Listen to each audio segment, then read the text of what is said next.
buenos días, muy buenas tardes, muy buenas noches. Mi nombre es Indira Dortolina y esta es una nueva edición de Encuentro con. Y hoy tengo a un español, hijo de valenciano, hijo de asturiana, el veterinario y escritor Gonzalo Giner. Hola Gonzalo, ¿cómo estás? Bueno, encantado de verte, encantado de estar en tu medio y bien, con ganas de abrir todo mi interior para que descubráis quién soy. Me encanta tu acento.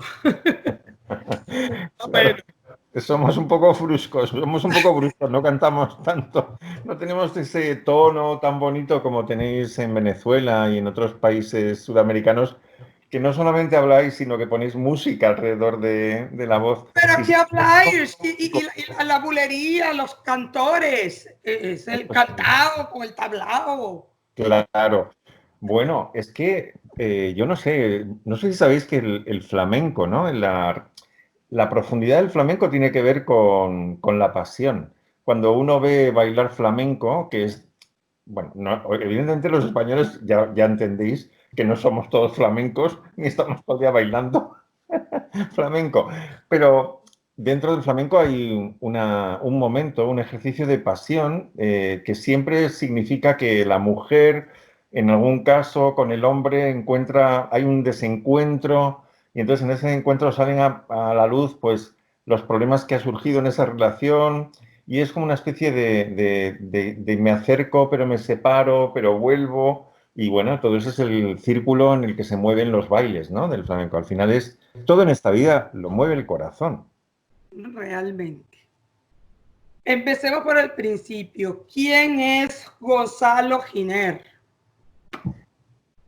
Pues bueno, lo has dicho antes, casi lo primero, es decir, que soy un veterinario, o sea que por tanto para mí esa es mi primera vocación, que surgió cuando tenía unos 13 o 14 años. Estaba leyendo una novela, fíjate curioso, por una novela de un veterinario inglés que ya murió, se llama James Herriot, y en ese momento estaba yo con dudas de qué quería hacer en mi vida.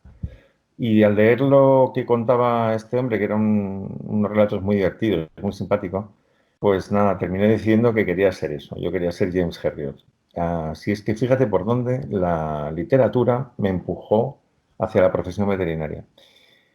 Soy un veterinario que trabajo en España. Llevo como veterinario creo que 35 años. Tengo 58 en este momento.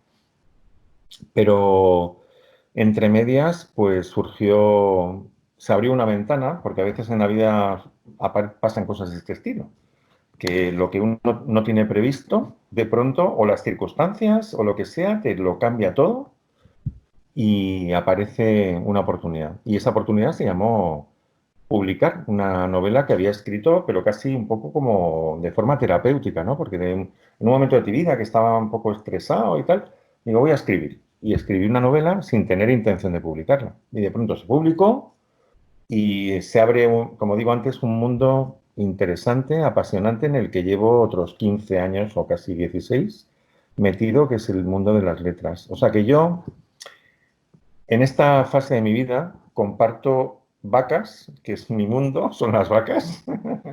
O sea, no son los perros ni los gatos, sino que son las vacas. Y comparto vacas con libros. Es una cosa Es un poco... decir, grandes animales. Sí, sí, porque no solamente son vacas, son terneros, animales de gran volumen. Yo no tengo clínica, yo voy al campo a trabajar. Y ya digo que entonces mi vida diaria de pronto escucho mugidos y a vacas que están ahí protestando porque, no sé, por lo que sea, porque le molesta a otra de las vacas. Y entre medias estoy levantándome un poquito temprano pues para escribir mis historias y mis novelas. Cuéntame qué representan o representaron en tu vida Augusto y Josefina, tu Mm. papá y tu mamá. Jo, muchísimo. Pues fíjate, son los padres, lo representan todo, ¿no? Yo creo en la familia, creo en la transmisión de generación en generación de saber, de cariño, de amor, de todo esto, ¿no? Que eso es lo que realmente te hace como persona, ¿no? Ujú. Josefina, mi madre, a los dos murieron, no, o sea que no tengo ninguno de los dos ya. Mi madre fue esencial, yo creo que fue la que me metió dentro de mí mi genética, la necesidad de escribir. Ella nunca escribió, no publicó, pero era una apasionada de la escritura y de la lectura. Leía muchísimo y también escribió. Y de hecho tuvo, alguna vez me contó, tuvo en su juventud una relación literaria con un chileno, que era un escritor que nunca supo quién era. O sea, fue una cosa un poco así misteriosa, ¿eh? Qué raro. Tampoco pregunté mucho más, pero sonaba algo raro. Pero bueno, era tu madre y no, tampoco convenía ahondar en otras cosas. Pero tuvo una relación literaria y de hecho casi estuvieron a punto de publicar un libro a la vez, los dos. Eso fue lo que me contó. Entonces, bueno, de alguna manera y me quedo ahí, ella tenía esa materia prima que yo creo que yo la heredé, porque yo no lo conozco, yo no tenía ni idea que yo tenía una cierta capacidad para escribir. Yo me di cuenta muy tarde, o sea, antes contaba que yo empecé como veterinario y fueron, bueno, un montón de años hasta prácticamente tener 40 años cuando empecé a escribir algo, ¿eh? Hasta los 40 yo no había escrito nada. Por tanto, bueno, mi madre fue así. Mi padre era un valenciano muy, un hombre de bien, un hombre noble, un hombre de responsabilidad que me... Abogado, Abogado, sí. de trascendencia, de Y familia. sí, sí, con una familia en Valencia conocida que tenía mucho que ver con un tribunal que existe en Valencia, es uno de los tribunales, creo que es el tribunal más antiguo del mundo, dicen, ¿eh? Que es el Tribunal de las Aguas de Valencia, que es en Valencia, alrededor de Valencia hay una huerta que desde hace 1000 años está regulada con unos cauces, está regulada el horario, el momento que hay que abrir una trampilla para que entre el agua y ya no lo haces tú, lo hago yo, a través de un tribunal que son los regantes. Y estos se reunían y se siguen reuniendo en las puertas de la Catedral de Valencia desde el año 900 y pico, 800 y pico. Bueno, pues los que después de bastante tiempo, lógicamente, dieron cuerpo legal a todo esto fue la familia Giner, fueron mis antepasados, que eran los procuradores legales del Tribunal de las Aguas. Y mi padre era un hombre bueno, era un hombre que leía muchísimo también, que por eso yo creo que también entre uno y otro, mi madre y yo, me metieron en este vicio de leer. Y era hombre de pocos consejos, pero de consejos muy válidos, que me enseñó a ser responsable, a ser coherente, a intentar ser noble. Que yo creo que la palabra de nobleza, la nobleza en el comportamiento, yo creo que es lo más grande que una persona puede tener. Cuando hablo de persona, hablo de mujer y hombre, da igual, ¿no? Claro. Y él fue el responsable de todo esto. Entonces, bueno, pues son los que alimentaron lo que hoy soy, los dos. Tú escogiste ser veterinaria, veterinario, tu papá era abogado, tu abuelo, tu bisabuelo. Soles y Lourdes, alguna de ellas, tus hermanas, Pero, decidió ser abogado. pero ¿cómo sabéis tanto? Ah, porque yo hago mi tarea. Lo haces muy bien, de verdad, ¿eh? Gracias. Pues no, ninguna de las dos se dedicaron al mundo de la abogacía, así es que yo creo que salimos un poco rana, porque la herencia, bueno, la familia, toda la familia por parte de padres, ¿verdad? Que eran todos, tenía algo que ver con el derecho. Y no, mi hermana mayor se dedica a la cocina, a la alta cocina, y además ha trabajado mucho tiempo en una escuela de cocina. Y la segunda se dedica a la enseñanza, es profesora, que es otra gran labor preciosa, ¿no? Pero por tanto no tiene nada que ver con la abogacía. Mi padre nunca me dijo lo que tenía que hacer, esto es verdad, y lo cual lo agradezco, ¿eh? Porque nunca me condicionó. Probablemente lo hubiera hecho ilusión, no digo que no. Pero bueno, un día dije, quiero ser esto, quiero ser abogado, quiero ser veterinario, y nunca puso pegas. Lo que sí me dijo, y yo creo que es algo que también he intentado mantener en mi vocabulario de cara a mis hijos, es que mira, seas lo que seas, da igual, puedes ser un barrendero, pero intenta ser el mejor barrendero. Y eso sí me quedó grabado, ¿eh? Dije, pues tiene jugo eso, está bien, ¿sabes? ¿Cuántos hijos tienes, digamos, hijos de sangre, del amor, producto del amor, entre un hombre y una mujer? Bueno, tengo dos. Uno que es ingeniero, ya es mayor, se casó, tiene ahora mismo 30, va para 31 años y está casado y ya tiene su vida, va a hacer su vida normal.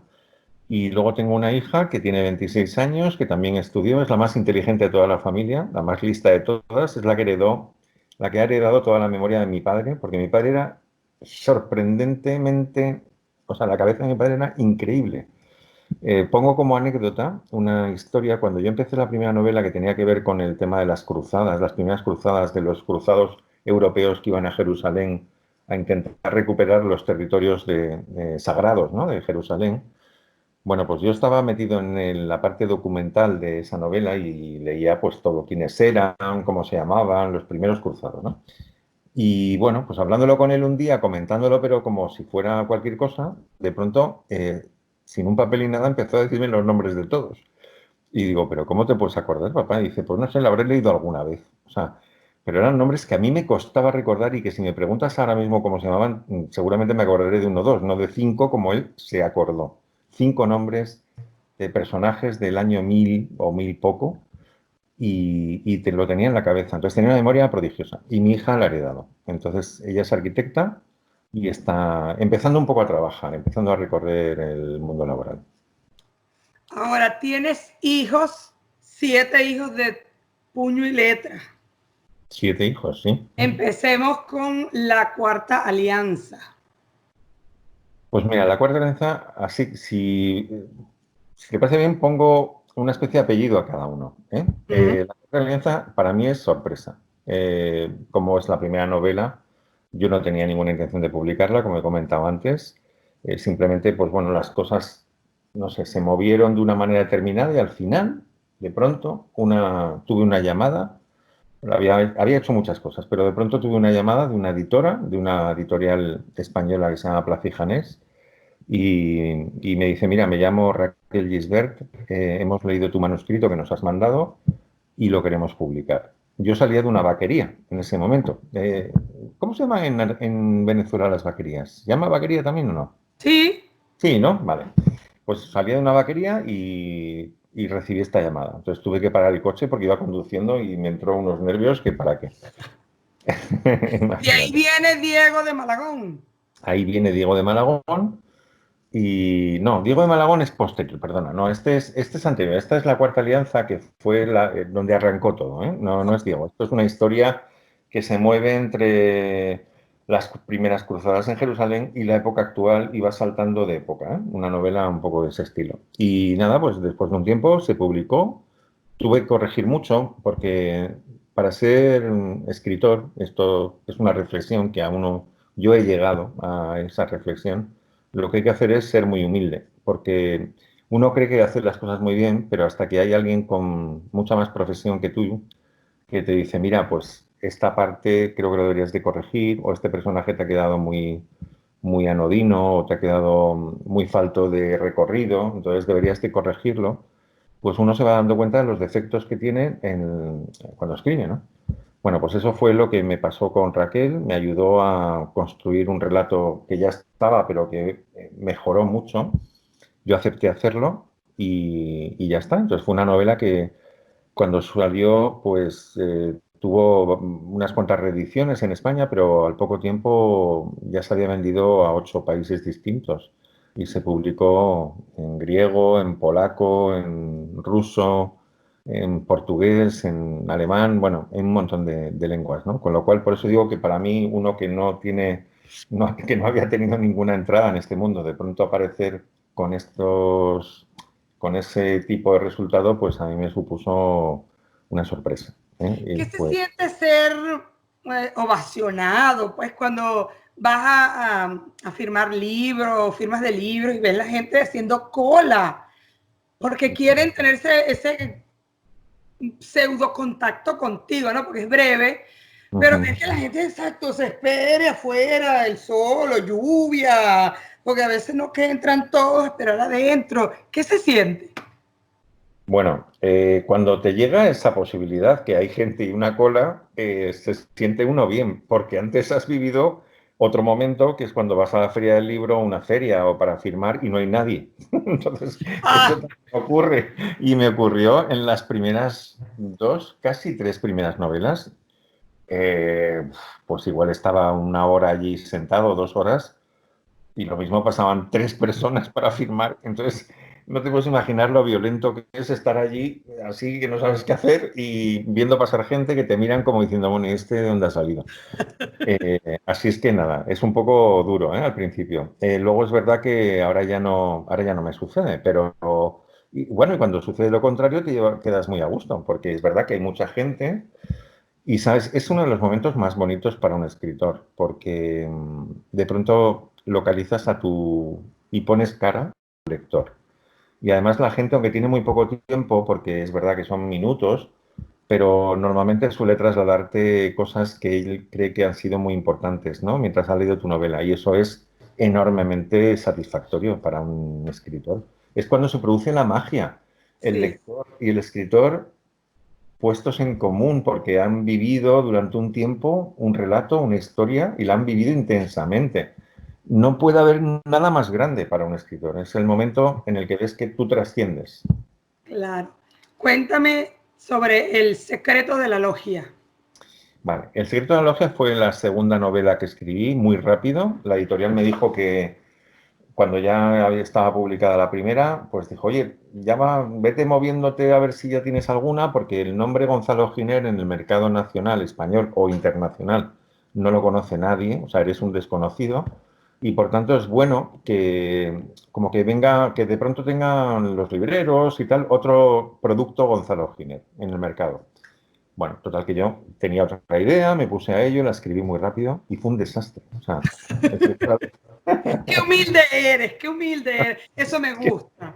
fue la verdad, fue un auténtico desastre. No se vendió nada en España, pero casi nada, ¿eh? ¿Por qué? Pues yo qué sé, pero a mí en esa novela se me fue la cabeza. O sea, yo era una novela que era casi como muy gore, o sea, muy bestia, ¿no? ¿En qué sentido? En que era una novela de un asesinato, de muchos asesinatos, pero los asesinatos eran brutales, ¿eh? O sea, no te puedes hacer una idea. Yo cogía a la gente y la colgaba en una pared y le sacaba las tripas, o sea, se me fue la olla. Total, que esto yo creo que debió asustar. O sea, abrías el libro y salía sangre de ahí del libro, ¿eh? Bueno, entonces aquí no tuvo ningún éxito, bueno, aquí cuando digo aquí digo en España, pero sin embargo en Rusia y en Ucrania, bueno, un montón de cientos de miles de ejemplares. O sea que yo creo que O ellos... sea, ahí se puede ver las mentalidades Exacto, correcto, de correcto. cada cultura. Les va esa marcha, esa marchilla de... Y bueno, eso fue de, nada, fue así, o sea que no fue, fue un momento de transición. Ese es un libro que era casi, hay mucha gente que me lo pide, ¿eh? Dice, ay, ¿dónde puedo comprarlo? Tal, porque he leído todos los tuyos, pero El secreto de la logia no. Digo, pues no lo vas a poder comprar porque es que no queda nada. O sea que la edición que se hizo aquí en España luego la pasó, como se llama en términos de editorial, por la guillotina. Y la guillotina es que lo cortan, lo destruyen, ¿no? Porque no se Claro. ven, lo destruyen, ¿no? O sea que no hay libros. Es imposible casi conseguir uno. Wow, ni siquiera una versión PDF por ahí. Nada, ni eso. Es que de hecho, no, porque cuando salió tampoco te creas que había en ese momento muchas opciones de PDFs. Todavía era época solamente de libro en papel. 2007. 2007. Y de hecho, bueno, alguno me ha dicho, dice, oye, hay alguno que lo vende a $400 el libro. Digo, ¿pero qué dices? Bueno, vamos, a ver si tuviera 15 o 20 o 100 los vendía yo corriendo. Pero no, no, no. O sea que debe de haber muy poco en el mercado, no hay. Wow, bueno, y ahora haciéndole honor no solo a tu carrera como veterinario, a tu próximo hijo literario, que es El sanador de caballos en el año 2009. Sí. Yo estoy Vale, aquí en Texas, cowboy. de cowboy total. Pues es que es así, porque de pronto en mi mundo literario entran los caballos. Bueno, pues El sanador de caballos fue la continuación a este segundo título del Secreto de la Logia, que no, como decía, no funcionó bien. Y mi editora, que mantengo, yo, la editora me refiero a la persona que tenga contacto conmigo en la editorial, la editora me dijo, oye, Gonzalo, Deberías de pensar alguna cosa que sea impactante, buena, no sé, una idea que cuaje, porque yo creo que en esta ya te la juegas. O sea, el primero tuvo más o menos éxito relativo, el segundo fue un desastre, como el tercero sea malo, ya nos olvidamos, ¿no?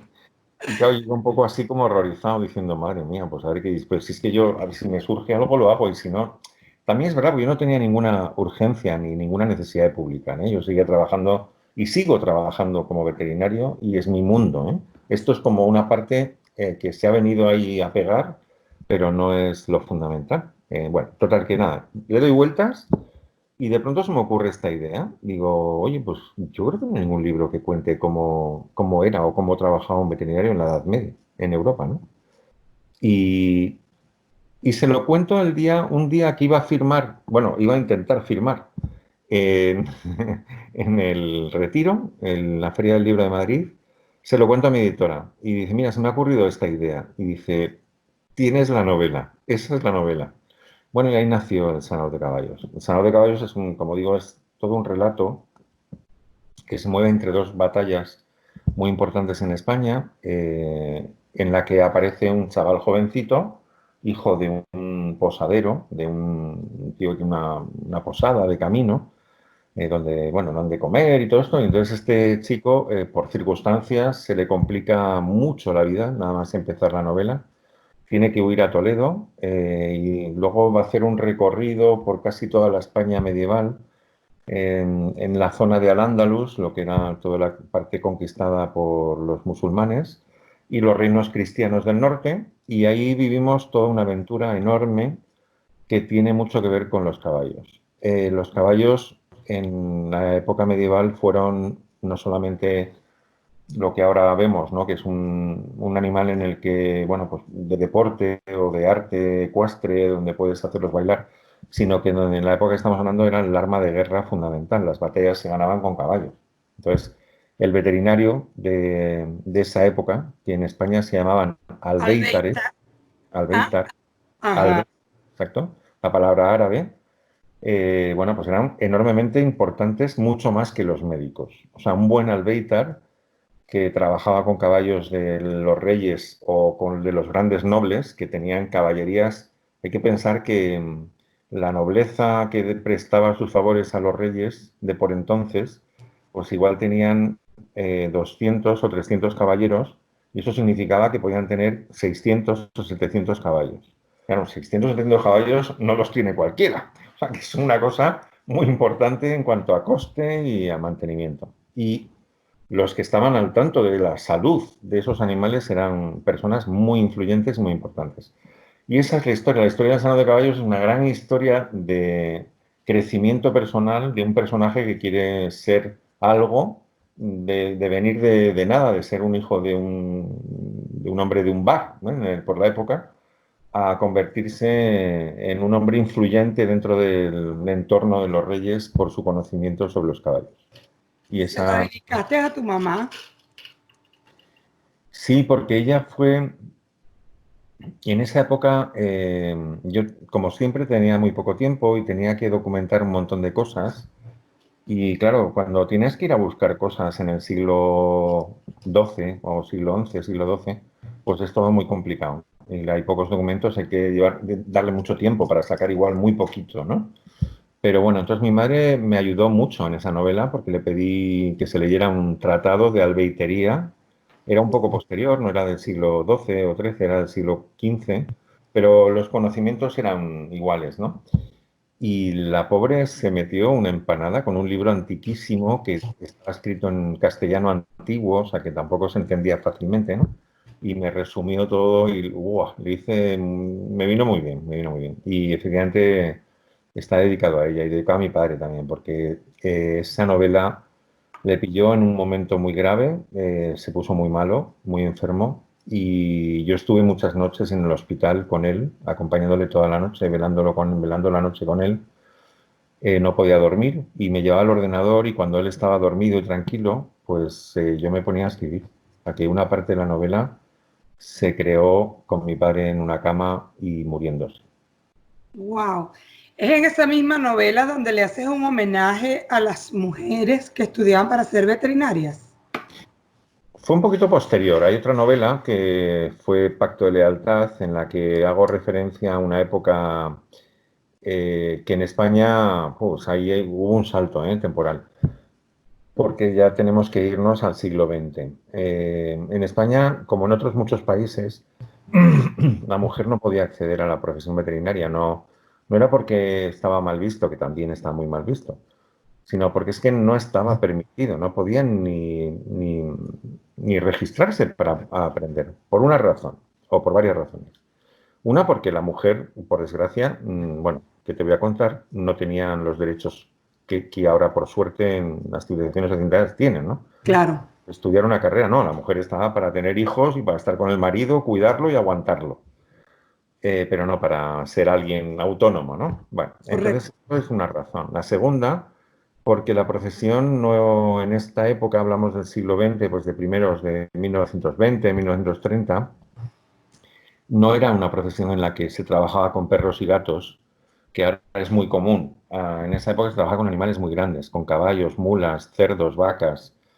¿Y qué ocurre? Que el trabajo requería un esfuerzo físico importante. Yo personalmente he tenido que manejar instrumental para corregir problemas dentales de caballos que podían pesar 30 kilos, las pinzas, que apenas casi yo no podía ni sujetarlas, ¿eh? Wow. Arreglar problemas de pezuñas, que también era un instrumental pesadísimo, era complicado.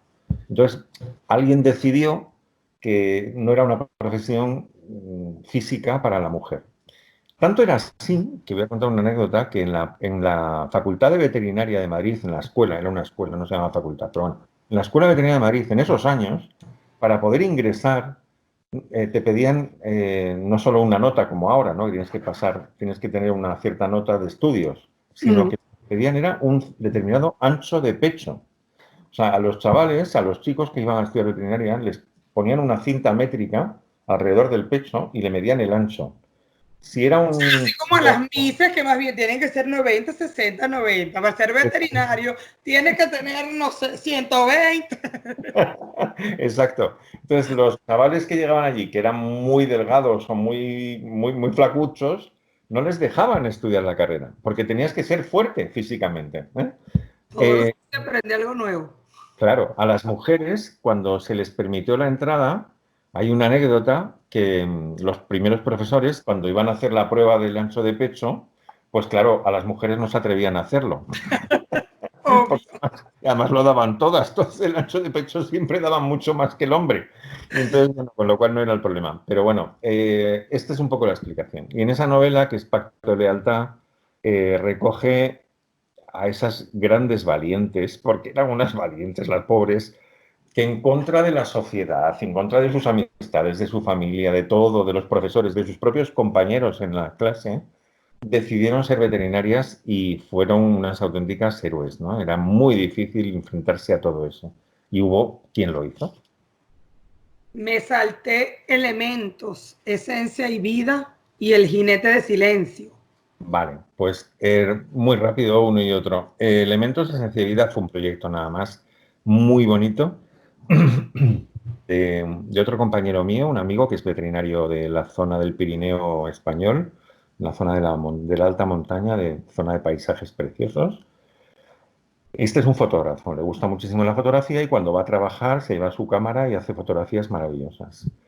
Y bueno, una tercera persona nos unió para decir, ¿por qué no haces un proyecto? Tú eres un escritor veterinario, tú eres un veterinario fotógrafo, tienes un material precioso, ¿por qué no hacemos un libro que tú con la letra y con tus palabras y el otro con las imágenes construyamos algo? Y salió este libro, que es un libro más bien es de imágenes, es un libro de fotos, de fotografía, que quisimos romper con el típico libro que solamente pone a pie de foto, pues yo qué sé, Pirineo de no sé dónde, o montaña de tal, sino que tuviese un texto alrededor y que apeteciera leerlo, ¿no? O sea, ¿qué te está diciendo esa imagen de alguien que te está contando algo? Y bueno, pues nada, eso fue un proyecto muy bonito. No tiene un recorrido literario porque era una cosa muy específica para el mundo veterinario y ese fue ahí. Y luego El jinete del silencio ha sido la novela que yo he puesto más emoción en toda mi vida. Porque después de escribir El sanador de caballos, quería volver otra vez a meter el mundo del caballo en una novela. Y antes comentaba que en El sanador los caballos ejercen muchas cosas, pero sobre todo son armas de guerra. Entonces dije, bueno, pero no solamente fueron armas de guerra. Hubo un momento, una época en la que saltaron al Renacimiento, al siglo XVI, en la que hubo unas determinadas personas que entendieron que en el caballo había arte también, dentro como expresión artística dentro de un propio animal. A ver, se sabe, y bueno, ahora me meto en otro berenjenal, pero el caballo tiene unas proporciones que se pueden medir desde la punta de la cola hasta la cruz que se llama del pecho, el alto, o sea, es tan proporcionado, es un animal espectacularmente bello, es de los más bellos en cuanto a estética, ¿eh?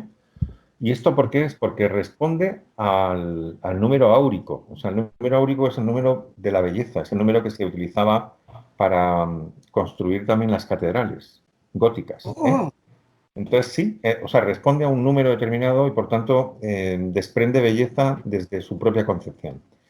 Bien, entonces hubo una época que fue el siglo XVI, el Renacimiento, en el que hubo, como digo, unas determinadas personas que decidieron sacar esa expresión artística del caballo a través de lo que se llama ahora mismo el arte ecuestre, haciéndolos bailar, haciendo que se muevan de una manera determinada, que den brincos, cabriolas, etcétera, etcétera, ¿no? Bueno, esto hasta esa época nadie se lo había planteado con un caballo, sacar arte de él. Y en esta novela hay un personaje que es el más importante de todos los personajes y el más complejo de todos los que he escrito, que es un chaval muy jovencito que nace en la primera página, y luego le vamos a ver toda su vida, una parte importante. Yago.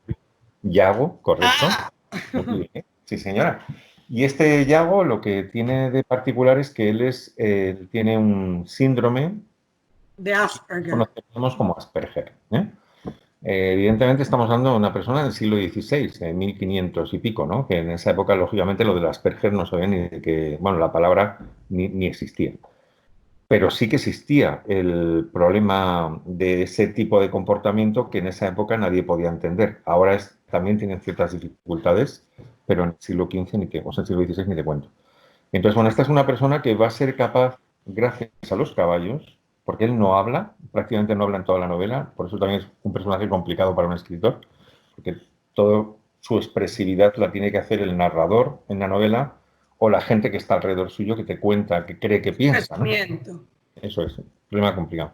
Pero bueno, él llega a entender que gracias a los caballos él puede sacar toda la belleza interior que tiene como persona.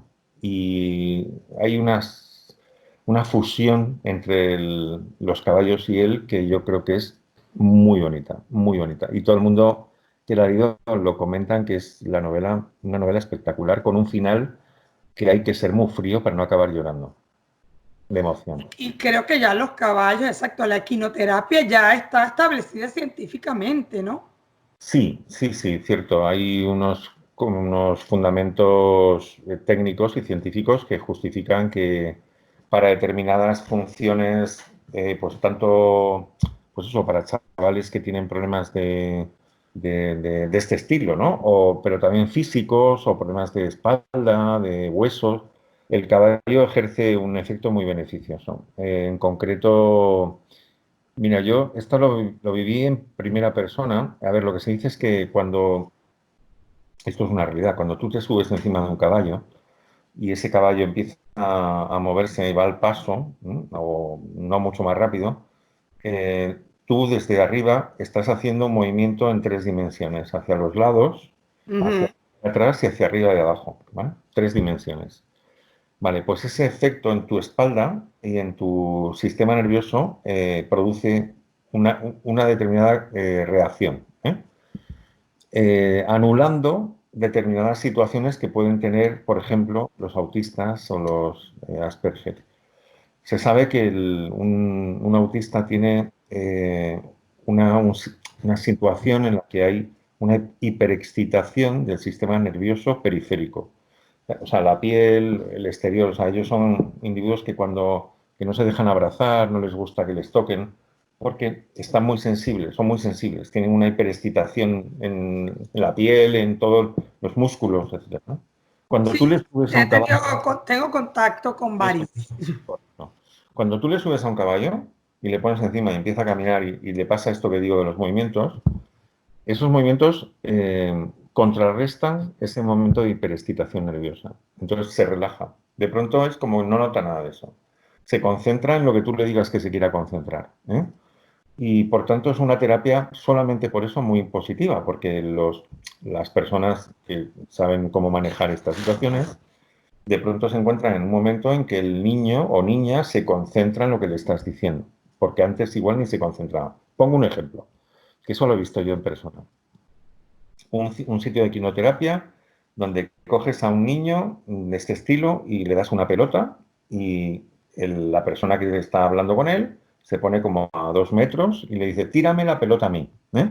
Y entonces el niño tira la pelota y no acierta nunca la dirección. O sea, tira hacia todos los lados, pero nunca hacia donde va él. Coges al niño, le subes en un caballo, el caballo se pone a moverse, el otro va detrás del caballo y le dice, tírame la pelota y acierta siempre. Siempre. O sea, no No falla ni puede una. ser. Sí, sí, lo cuento como es. Es el efecto, digo, o sea, es un problema de concentración y el caballo ejerce ese... No es magia, es Es un como tema... que le transmite esa seguridad al niño. Le ayuda por un tema nervioso, por un efecto de transmisión nerviosa, le ayuda a concentrarse en una tarea, que hasta ese momento le costaba Dios ayuda, era muy, muy difícil para él concentrarse. Eso en el caso de los Asperger. La gente que se siente triste, sola, necesita compañía. Si bien es cierto que te has desarrollado más en grandes animales, ¿qué animal sugieres como ese animal de compañía? A ver, efectivamente, cualquier animal que tenga una cierta posibilidad de relación con la persona, ¿no? Yo, por ejemplo, hombre, pues una tortuga, yo no la recomendaría. ¿Por qué? Porque joder, es muy mona, las tortugas son muy bonitas, pero es un animal que no es capaz de trasladarte, no reacciona a tus impulsos, ¿no? Salvo que quiere comer y esconderse o huir. Por tanto, yo me diría animales, pues estilo perro o gato, que son capaces de comunicarse contigo. Yo tuve una coneja por 13 años. Madre mía. Y yo digo que mi mamá fue muy inteligente porque mi mamá tenía la amante en la casa. Mi papá llegaba y ella le daba patadas al vidrio porque tenía que mi papá ir a saludarla. Los fines de semana se acostaba al lado de mi papá a ver los juegos de fútbol o de béisbol. Ajá. O sea que, Claro, en mi casa materna todavía está la huella de cuando mi mamá salía y la dejábamos entrar porque ella estaba en un patio interno, o sea, ujú, podía correr sus ujú. marcas de roedor en los Claro, muebles de la casa. claro, claro, claro, claro. Pero sí era compañía, a pesar de que no mueve la colita. Eh, Efectivamente, cualquier animal, si es capaz de, o sea, o eres capaz de, que te aporta ese contacto, esa relación, ¿no? Que te relaja, ¿no? Porque a veces solamente el hecho de ver cómo funcionan en la vida, cómo reaccionan ellos, ¿no? Es un momento de relax propio, ¿no? O sea, que eso está bien. Hombre, yo creo que eso, llevado un poco más lejos, mi impresión es que eso, tanto un perro como un gato pueden aportar muchísimo, muchísimo. Esa capacidad que tienen de adelantarse o entender qué te está pasando, ¿no? Porque son así. En los perros es muy evidente, ¿no? Y eso también tiene una explicación científica. No es no es una magia, no es mágico ni milagroso, ¿no? uh-huh. Eh, Perros, como todos los animales, tienen lo que se dice un pensamiento visual. No tienen un pensamiento verbal, no pueden verbalizar como tú y yo, ¿no? Pero sí tienen un pensamiento relacionado con las imágenes. Entonces ellos, vamos a decir que un perro que es un carnívoro, que en sus genes está metido que él es un cazador, aunque ahora no lo necesite, ¿no? Pero es un cazador, pues tiene una visión muy en detalle de todo lo que tiene a su alrededor. Cuando un perro mira, no mira en general, mira y ve todo lo que está mirando en la escena, todos los detalles, porque para él son muy importantes, porque un mínimo movimiento de cualquier cosa significa mucho para él, porque puede determinar que puede ir a cazar, ¿eh? Y lo siento. una imagen de estas de la selva, ¿no? Cuando está el león que va a lanzarse a por una gacela y el mínimo movimiento de la gacela determina que el tío entienda que es el momento de atacar, ¿no? Vale, pues eso en los animales funciona así, de tal manera que ellos cuando nos miran a nosotros no miran en plan general, o sea, no miran en abstracto, miran muy en concreto. Y cuando ven en ti un pequeño cambio en el tono de voz, lo escuchan, o en los gestos de la cara o en la mirada, ellos se fijan en todo eso. Y de pronto dicen, aquí pasa algo. No, no pueden interpretar qué pasa, pero saben que ha pasado algo, que tú estás distinto. Y ellos lo adivinan. Esa es la explicación. Igual que un caballo, que le pasaría lo contrario. El caballo es una víctima de depredadores, no es un depredador. Correcto. Tanto los caballos son animales asustadizos, porque tienen que estar completamente siempre pendientes de que no venga nadie a atacarles. Y entonces juegan con las orejas, las ponen de una manera determinada, están intentando escuchar, tienen una visión no recta, o sea, ellos no ven solamente de frente, sino que tienen un ángulo de visión de casi 200 y pico grados, es decir, que ellos pueden ver a los lados y un poco para atrás, porque es que... Por eso entonces lo de las gárgolas, para que no se distraigan en una competencia. Correcto, sí, sí, sí, para que se centren solo adelante y no vean nada por fuera. Bueno, pues eso son cosas que son genéticas y son fisiológicas, ¿no? Los animales responden así. ¿Por qué en El Jinete no hubo un animal insignia como en las otras novelas? Pues porque la verdad es que a mí me interesaba más esa relación que tiene Yago en general con los caballos, porque además es que tampoco él podía tener su caballo, o si hubiera podido tener un caballo que era suyo, pues Claro. igual hubiera creado eso. Pero estamos hablando, perdón, de un chaval que no tiene, que se queda muy solo en la vida, que no tiene donde caerse muerto. Entonces, por tanto, no pegaba. O sea, que era él va a tener contacto durante su vida con unos y con otros y va a aprender, gracias a esa relación, a descubrirse a sí mismo. Pero no con uno, sino con muchos caballos.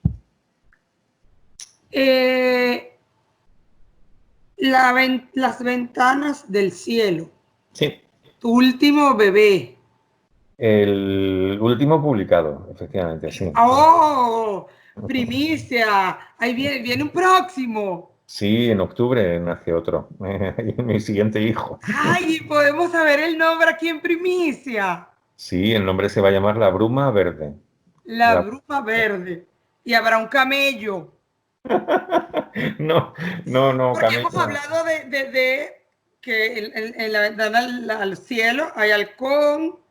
Sí, Ya tenemos el caballo, digo, sí. por el profeta, ¿no? Y el camello, el caballo y el halcón. ¿Cuándo va a entrar un camello? Pues no se me ha ocurrido, pero llegará el día. Déjame. Te di la Mira, idea. mira que hay animales. Hay tiempo para mucho. Si me da tiempo a mí, lo hago. Ok. No, en este no. A ver, la bruma verde a mí es un nombre que me evoca al escenario de esta novela, que es un escenario que toma muchísima importancia. Hay muchas novelas en que, lógicamente, los personajes son los que tienen el peso de la historia, ¿no? Claro. En esta novela hay personajes que tienen un peso enorme, lógicamente, pero también el escenario donde se mueven.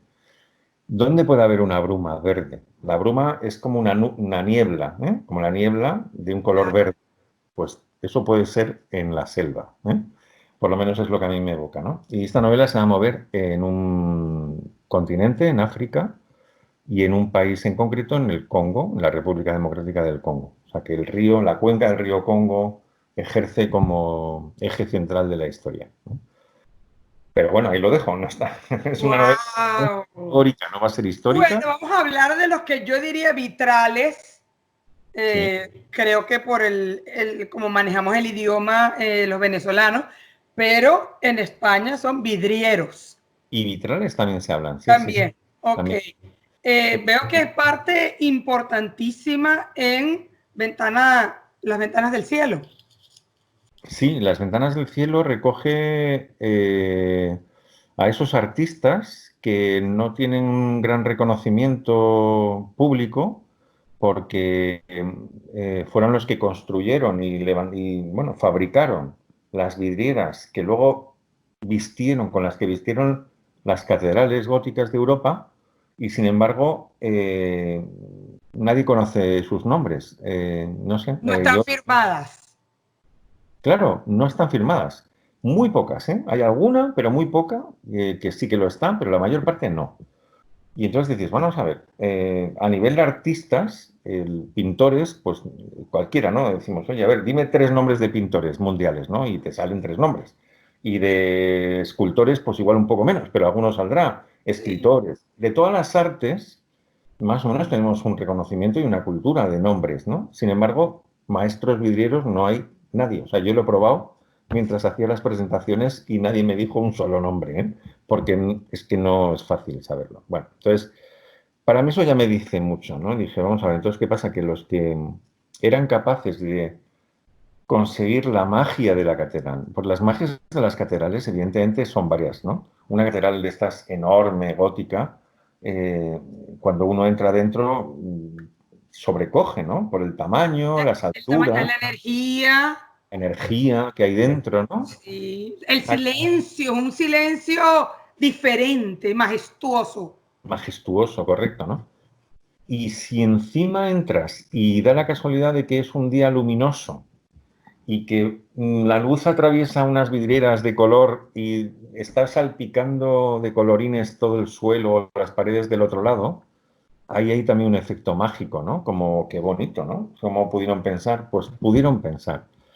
Los maestros vidrieros pensaban mucho, o sea, no solamente eran artistas, sino que entendían que lo que estaban fabricando esas vidrieras no solamente eran el medio para conseguir que entrase la luz al interior de la catedral, que era importantísimo ese concepto desde el punto de vista incluso teológico, ¿no? Porque el creyente entraba en un templo que era la casa de Dios, donde había luz, la luz divina, ¿eh? Bueno, todo eso se combinaba. Pero estos vidrieros calculaban también los temas que tenían que tratar en las vidrieras y según qué tipo de temas colocaban las vidrieras en un lado de la catedral o en otro. ¿A qué me refiero? Hay algunas, por ejemplo, que hago mención en la novela, un templo en las que todas las vidrieras cuentan la pasión de Jesucristo. Entonces son todas las escenas de la pasión, desde la flagelación, la crucifixión, el camino hasta el monte, cuando lo crucifican, cuando le clavan los clavos. Entonces, toda esa parte que es la parte oscura, dolorosa, horrorosa, ¿no? Del sacrificio de una persona, pues todo eso lo colocaban en la zona que tenía menos luz al día, que era la zona del oeste, donde, donde se pone el sol. Y el colorido de la propia vidriera dominaban los oscuros, porque el tema era oscuro. Sin embargo, la resurrección, la ascensión a los cielos, el juicio final, que es glorioso, que es como bonito, hermoso, que es la parte buena, pues estaba en el lado este, por donde sale el sol, donde tiene más horas de luz y donde los colores de las vidrieras también recogían un hecho mucho más brillante. Había más amarillos, más colores claros, ¿no? Bueno, pues todo eso hay un tipo de personas que cuando yo empecé a pensar quiénes eran estos tipos que hacían esas maravillas, pues empecé a conocer a algunos y su biografía y cómo lo trabajaban, pues me sorprendí y me maravillé, porque de pronto digo, ojo, es que esta gente hacía unos proyectos cuando estaban mirando un templo con las ventanas vacías, que no había nada, hacían todo un proyecto de un relato, nos contaban una historia, era como una novela, pero una novela en vidrio, ¿eh? Ujú. Tan es así que ellos, algunos de los que he conocido, que son unos, bueno, hay uno en concreto que es un enorme maestro de vidrieras que está vivo, ¿no? En España, él me decía que ellos se expresaban en un lenguaje distinto al de la pintura o al de la literatura, porque ellos, su lenguaje era la luz, ellos escribían con luz. No me digas que no es bonito, ¿eh? Yo hubiese pensado que era el color, No, la luz, interesante. la luz.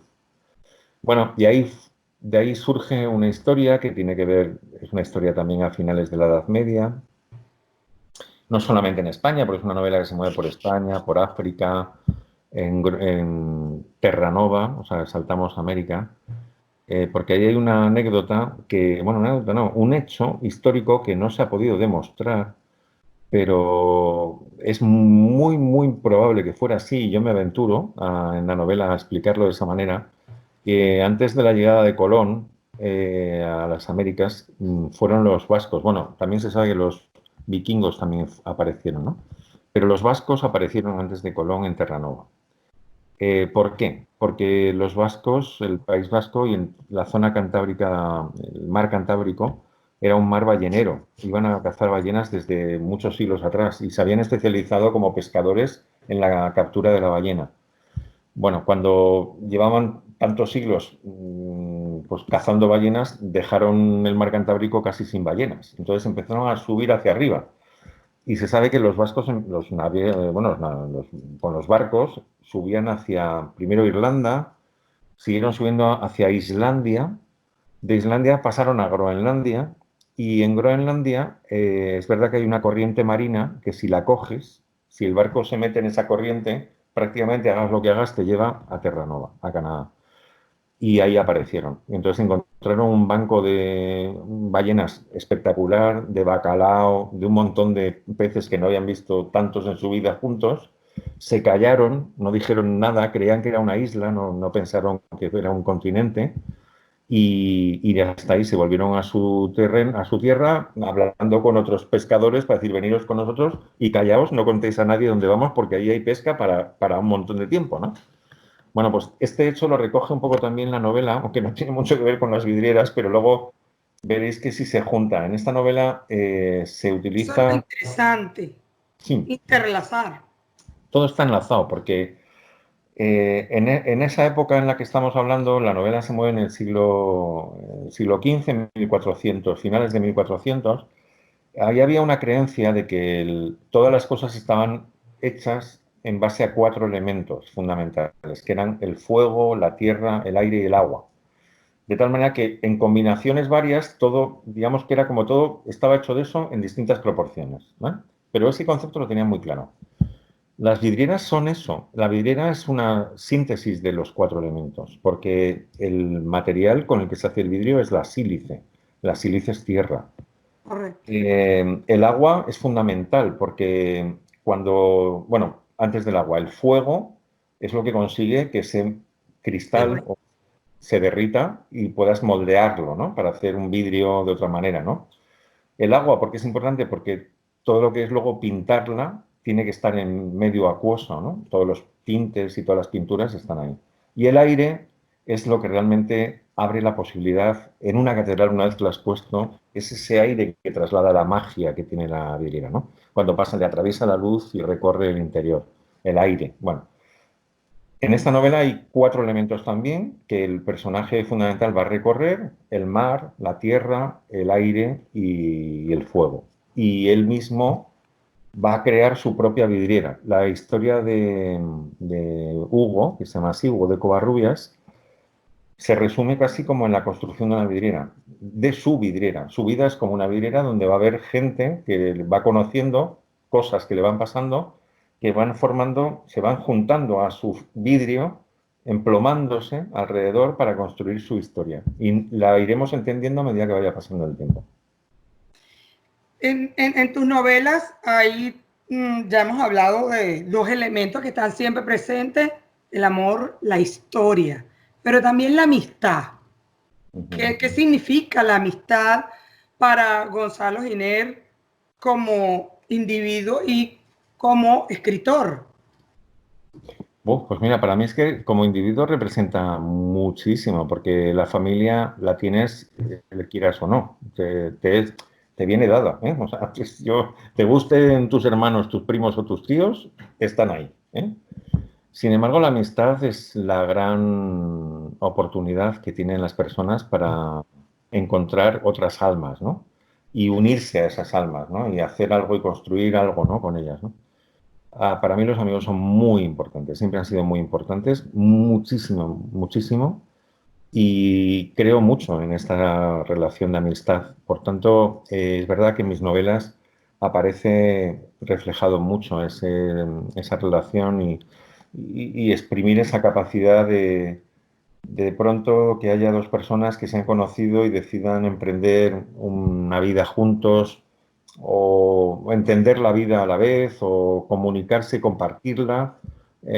Para mí es todo esencial. Y entonces ya digo que en casi todas las novelas efectivamente hay una relación de amistad importante en los personajes que la exploro. Y hay amistad también entre humano y animal. Ah, por Soy supuesto. Campeoncito, por ejemplo. Hombre, por supuesto.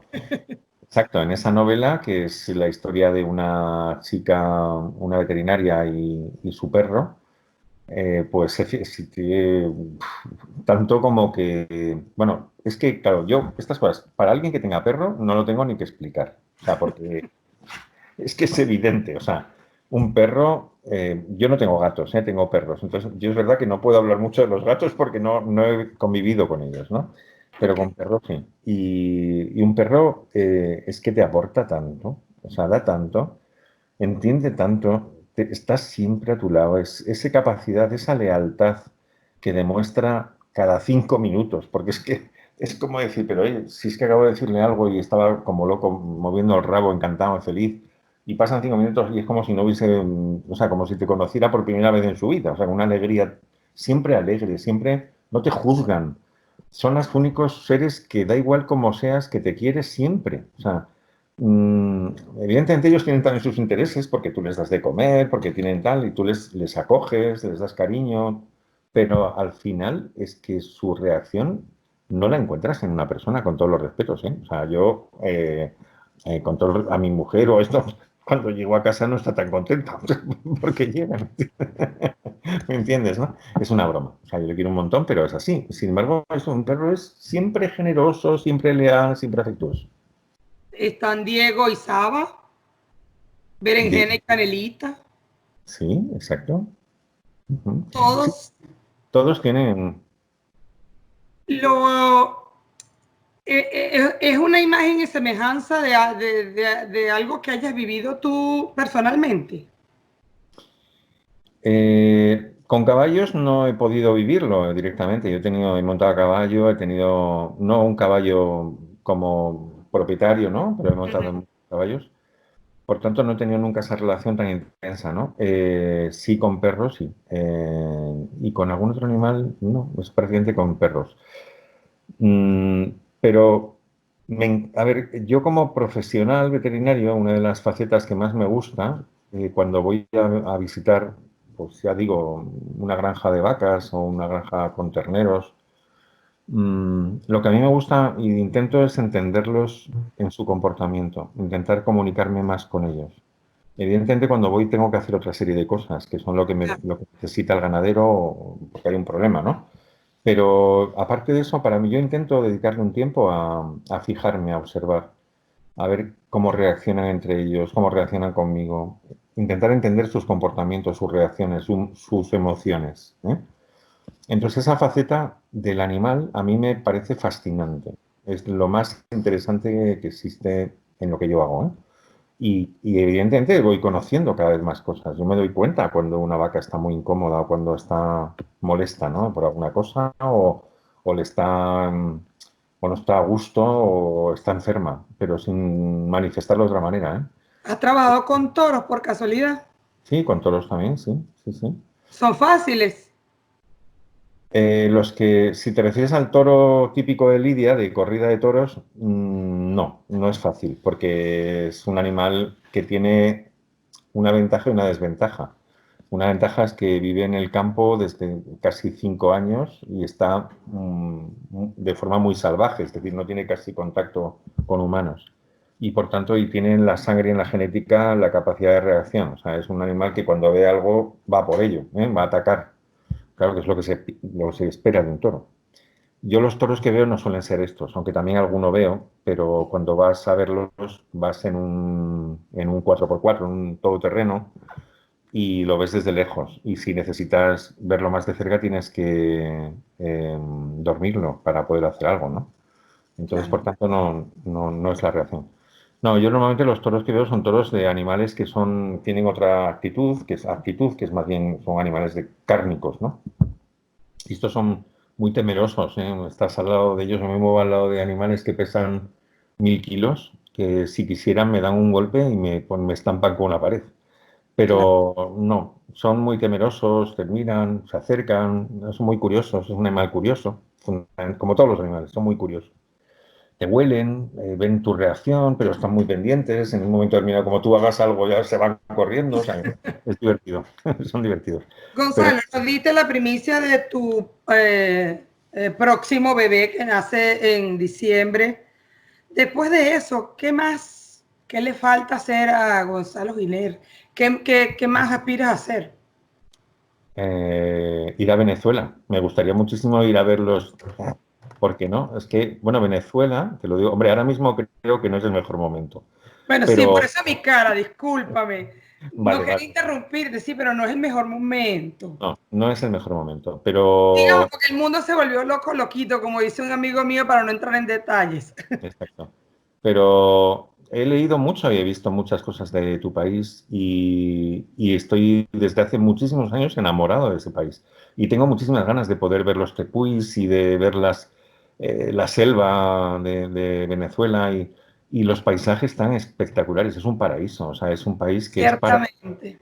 paradisíaco. Bueno, lo que pasa es que no nos lo ponen fácil ahora para poder Sí. visitarlo, ¿no? Pero bueno, lo decía un poco en broma, lo digo, no lo digo en broma, lo digo en serio, pero quiero decir que para mí, por ejemplo, el tema de viajar es algo que no ha terminado. Para mí el viaje es una experiencia que quiero seguir viviendo durante todos los años que pueda y me encanta recorrer escenarios distintos y sitios Eres distintos. un nómada empedernido, entonces. Sí. Sí, porque me encanta hablar con la gente, me encanta conocer culturas, hablar con ellos, conocerlos en su sitio, aprender, intentar ayudar. Mira, de hecho, la última, esta novela que decía que se mueve en el Congo, yo en el Congo no he estado, porque he querido ir hace un par de años, cuando estaba empezando a meterme en la trama, pero y tengo amigos que están trabajando allí y ellos mismos me decían, ni se te ocurra venir.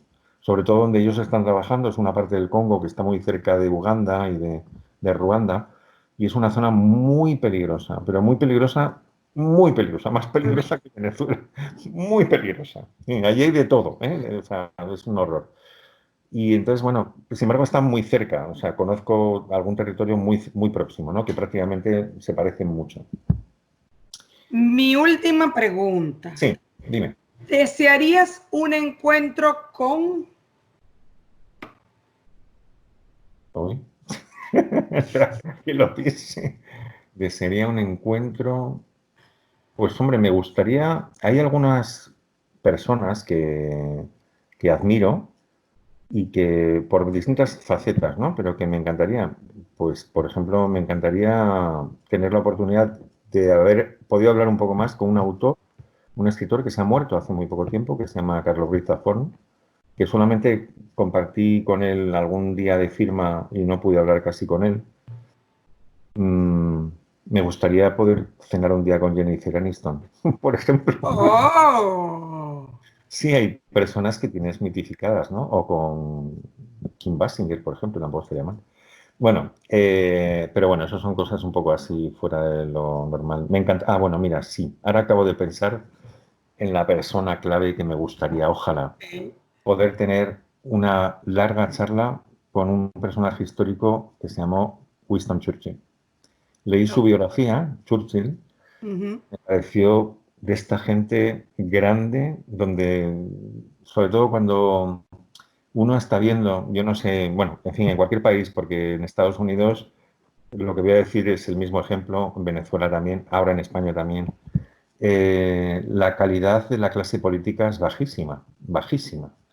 Y sin embargo, este personaje, Churchill, cuando lo lees y cuando conoces su vida y lo que hizo, es un personaje enorme, o sea, con una capacidad de liderazgo y una capacidad de ver el futuro, ¿no? De adelantarse al futuro y Uh-huh. de ir el país de una manera determinada, increíble, ¿no? Yo recuerdo, y si quieres ya con eso terminamos, yo recuerdo en su biografía una cosa que me dejó muy sorprendido. Cuando terminó la Segunda Guerra Mundial, el día del final de la guerra, él lo celebró, como todos los ingleses, bueno, en todo el mundo, ¿no? Pero bueno, en Uh-huh. Inglaterra lo celebraron, lógicamente. Él salió a un balcón, saludó con el signo de la victoria, con el puro este que siempre lleva en la boca, Siempre.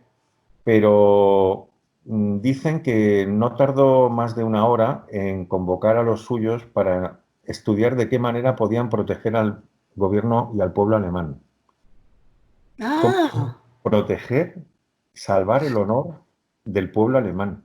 O sea, imagínate que cuando lo más normal, lo más natural es que has tenido una guerra contra ellos, que han matado lo que no está escrito, que han matado a muchísimos ingleses, a muchos hijos de tu país, que sí. tus madres llorando y un montón de viudas.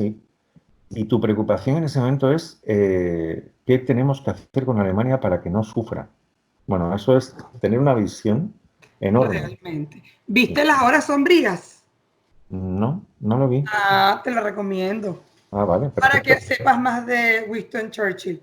Unas últimas palabras, tus redes sociales, invita a la gente a leer, ¿por qué leer?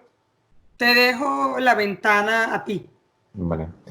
Bueno, a ver, yo como escritor lo que me he planteado desde que empecé a escribir, ya hemos hablado que no hace mucho tiempo porque empecé tarde, pero mi idea, el objetivo que tengo es trasladar emociones a los demás. Yo creo que un escritor es un fabricante de emociones y lo más bonito que uno puede hacer es compartir durante unas horas esas emociones con un lector que no sabe nada de ti, que de pronto empieza a leer, empieza a meterse en la historia, se siente tan acogido en ella y tan cómplice con lo que está pasando que cuando yo a un personaje le hago llorar, él llora también, ¿no? El lector llora.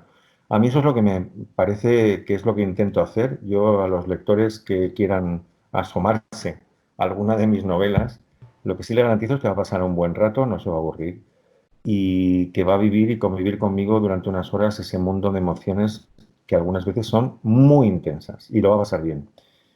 Y un poco más decir, no sé, yo en redes sociales tengo lo normal, pues estoy en Facebook, estoy en Twitter, estoy en Instagram.